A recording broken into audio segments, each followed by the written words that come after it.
Hey guys, Matt Lighty here. So, Talisman is coming up very soon. It is Friday, this Friday, and pretty hyped. A lot of cool, exciting things, a lot of cool, exciting changes. Uh, Now, the build I'm going to be playing is Righteous Fire. Now, I'm going to be playing Righteous Fire for two reasons mainly.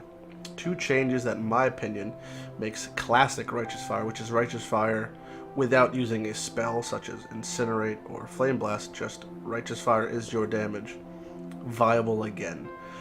Now, I'm playing a Scion, you can also play a Marauder, you can also play a Templar. I'm playing a Scion just because I like to be more flexible late game with my tree positioning. Now, let's just go over quickly what Righteous Fire does. So Righteous Fire burns you for half your health and half your ES, and the only way you can really counteract this is having a lot of health, a lot of life regen, roughly 11-10% around that area, and having a lot of fire res. So what you do is you use Rise of the Phoenix and you use Purity of Fire to increase your max fire res to around 88, and you could run RF at around level 65 with 3-4k life through life regen. Now, it doesn't really do very well at 65, but you could run at 65. I'm going to switch to RF around 75-80.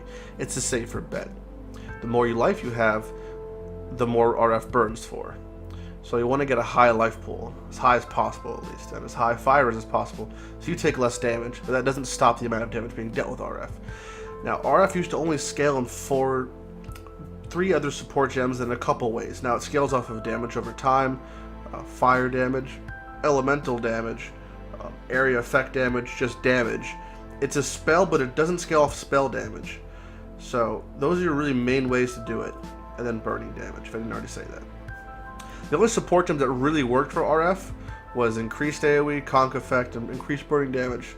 Now, Fire Pen doesn't work because it's not actually targeting anything. It's just making a degeneration aura around you. So you only just ran on a 4-link, and that was okay, but it was harder to make it like a main skill because of its lack of accessibility of supports. That has changed in Talisman because of two important reasons. Now, a great way to scale your damage for spells, or just casters in general, is cursing. You can get yourself up to negative 70 res when stacking LA weakness in a specific element. Though, like we said, RF is damage over time, so that also works for vulnerability. So if you can apply vulnerability, flammability, and LA weakness to the target, RF does a lot more damage. There's one cheeky way to scale it also, and that's if you see in the tree, there's a cool node called Elemental Equilibrium. Now, we're not hitting them with RF. Like I said, that's why Fire Pen's not working. That's why it's not actually a targeted spell in that sense. They're just taking the damage as a degeneration. It's just coming to them somehow. So if you can hit them with a lightning or a cold spell, you can trigger Elemental Equilibrium, which is getting another negative 50 res. So you're getting close to past 110, 120 negative res, plus vulnerability. You can start to see how the damage can really add up, because resistances are the biggest form of mitigation against elemental damages. Now, let's go.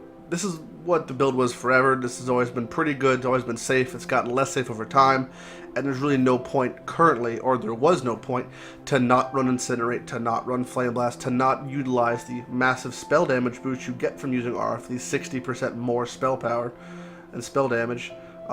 But now there's something cool. There's something really cool. So let's jump quickly. Look at all my tabs. Talisman comes out Friday.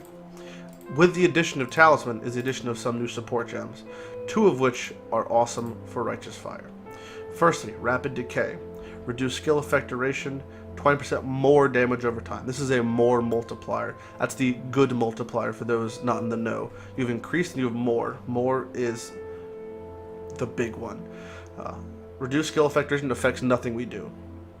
And you may be saying, but wait, Lighty, curses, they have durations. When you're cursing things, don't they have durations? Isn't it going to run out faster? You have to manually curse them again or curse on hit again? Yeah, you would, but we're not casting our curses anymore. Our curses are now in an aura, thanks to the second skill gem, Blasphemy. Now, Blasphemy, which was aptly named originally when it was first spoiled Aurify Curse, supported curses are cast as auras. And this is the 25% mana reservation. But that's going to take up 4 slots. which is kind of a problem. So you have Blasphemy, Vulnerability, LE Weakness, and then, what's it called? Flammability. That's going to take up our 4 curse slots. This is going to make us have to run 2 plus curse things, either Whispers of Doom, Dometry's Damning, +1 curse amulet, something. We're running all 3 curses. And aside from this, we only have to run Purity of Fire. We don't need Vitality, we don't need any other auras aside from Purity of Fire. So we can just toss Purity of Fire into Unset Ring even, or our shield, or our weapon. And we don't have a ton of other slots we need to use, so we're not really concerned about taking up too many slots. So Blasphemy is amazing. So now around us, a radius larger than a Righteous Fire, anything we touch in that radius is going to get cursed, without having to apply it. Auto-applied. This is what we want to have. This is great for us. We can just walk up to things, and we're going to apply Elemental Equilibrium, and whatever method we choose. The best one, in my opinion, is Cyclone. What you do is you just have Cyclone, Blood Magic, Life Gain, and Hit, and you can even put Fortify in it to get some added like, you know, mitigation physically. So there's your 4-link now. That's your 4-link. What's that going to do is that's going to apply Elemental Equilibrium with either just having some form of some form of cold or lightning damage on a ring, on a weapon, and you just get one cold damage or lightning damage will apply Elemental Equilibrium to anything you hit, assuming you hit. You could get Resolute Technique to guarantee the hit, but it's not worth the investment and not worth the journey. You could alternatively get a Vagan Dagger or a Vagan Scepter, which may be best case scenario. So now you're applying Elemental Equilibrium, you're applying 3 curses, you're having a 6, 7, 8k life pool. Your RF is going to start doing a ton of damage, and now it has a 5th link. So this is super fucking strong. And again, all this really requires is having Rise of the Phoenix, which probably going to go up in price because of the rise of RF. I feel like will occur due to these changes. Maybe an Exalted tops, even that. Minimal investment for a build to really take off on. And then of course you have Dometry's Damning for a +1 curse. We have here. It's a good thing for +1 curse. Probably the least invasive one. We have no mana. We have no need for it.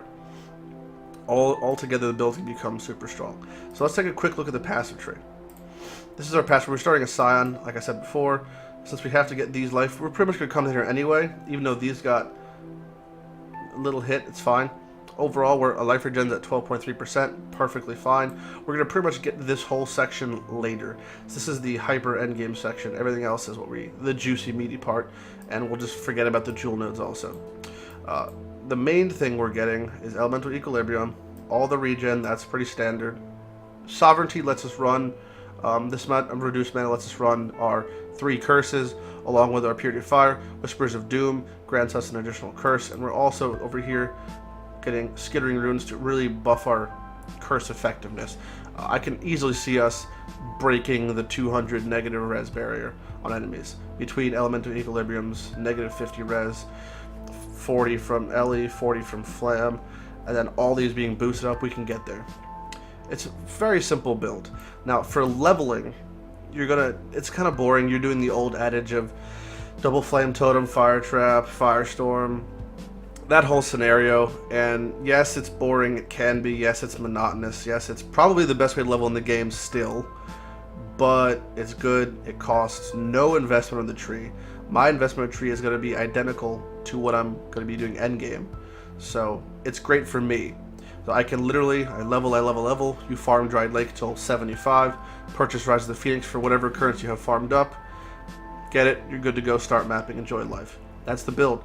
It's simple, it's clean, it should be super effective. There is, however, one sad downside to playing RF. One downside that really makes it suck, and that's map mods. Now, Righteous Fire has a slight problem with mapping, and it's only going to get worse over time. The more map mobs they add, the worse the situation gets. As of now, you have -20, 40, 60, and 100% regen. You have LE weakness, you have vulnerability, you have blood magic.